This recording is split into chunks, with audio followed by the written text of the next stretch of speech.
India's ambitious push for renewable energy, while commendable, is creating a financial headache. Skyrocketing power transmission costs. Imagine building a superhighway system before knowing how many cars will actually use it. That's essentially what's happening in India, and it's costing the country dearly.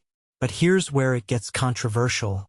A top electricity market executive, Ghanshyam Prasad, chair at the Central Electricity Authority, CEA, recently pointed out that India is constructing its power transmission network based on estimated renewable energy generation, not on the actual capacity being produced or the real-time demand.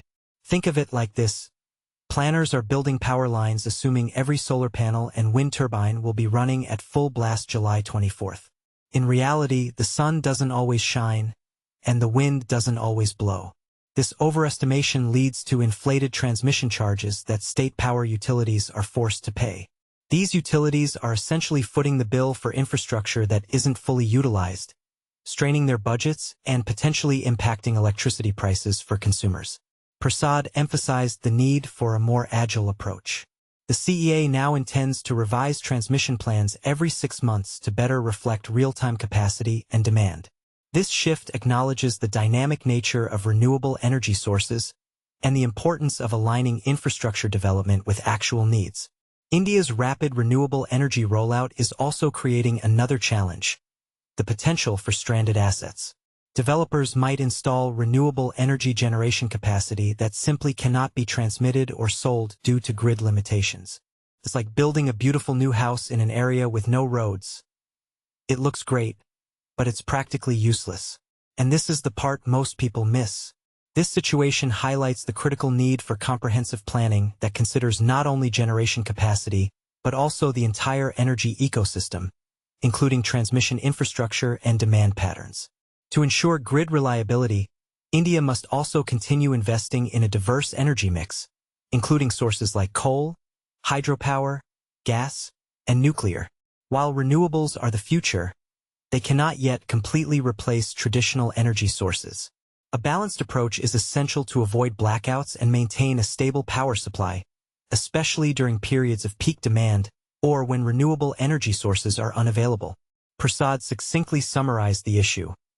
Until we see the system holistically, planning, execution, grid operation, and cost, we will go wrong. This emphasizes the need for a coordinated, integrated approach that considers all aspects of the energy sector. Despite these challenges, India has made significant strides in renewable energy. In July, the nation proudly announced that it had achieved its target of having 50% of its installed electricity capacity coming from non-fossil fuel sources, 5 years ahead of schedule. This is a major accomplishment and demonstrates India's commitment to a cleaner energy future.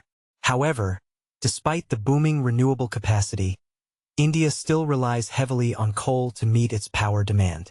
Authorities are keen to avoid blackouts, especially during severe heat waves, and coal-fired power plants provide a reliable source of electricity.